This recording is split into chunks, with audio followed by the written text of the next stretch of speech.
I just got out of my showing of Captain America Brave New World. And before I get into a non-spoiler review of the movie, check out these awesome AMC fucking collector's movie cups. This is awesome. I don't know if you know this or not. I may collect movie cups. I don't know if you knew that about me. I'd like to say it's a return to form for the MCU. What was a great momentum starter with Deadpool and Wolverine to kind of shake Marvel up again, wake it back up from that lull period we've been in, because there have been great movies from Marvel in the last few years, at least for me, that I've enjoyed. They've not all been massive successes, but I have found enjoyment and entertainment in at least each one of them somewhere, somehow, unless your name is Venom 3 and Morbius and Madam Web. Other than that, I think this movie does what it needs to do. It feels like a full-on sequel to 3 different Marvel movies. And the best part about it, though, is that it does feel like it stands on its own at the same time. Now, you can definitely tell at times there are reshoots that happened. There was that report they had so many different reshoots. If you were hoping to see Seth Rollins from WWE in this movie, he was apparently cut after those reshoots. His scenes are not in this movie. I looked for him the whole time, so don't expect him if you were hoping he would be there. That being said, I think the standout performances in this movie are easily Anthony Mackie and Harrison Ford. Harrison Ford gets a lot of, character progression in this movie and development, far removed from the William Hurt version of the character, rest in peace William Hurt, because they do focus in on a lot of him here. The story is really his and Sam's.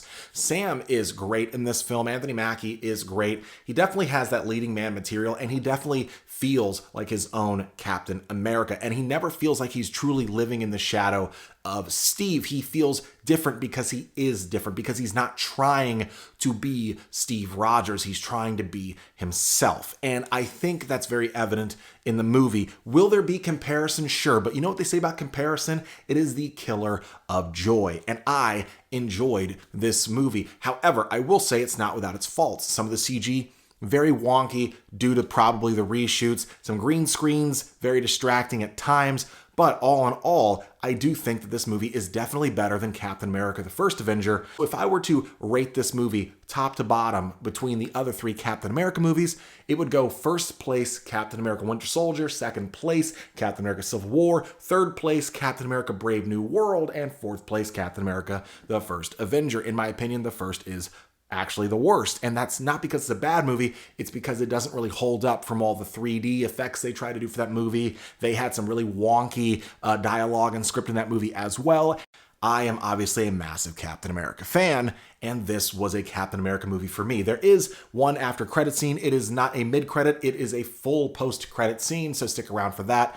But if I were to rate this movie on a scale of 1 to 10, I would easily say I would give this movie at least a 7.5 out of 10. And I don't feel like that's being generous. I feel like that's very earned. This feels like an Avengers adjacent film. It feels like a film that's leading to something big. And that is what the great part about this movie is. It's setting up for the future of the MCU. Captain America will return. And that is my thought on Captain America Brave New World. Sidebar, Red Hulk's fucking awesome. Enjoy it.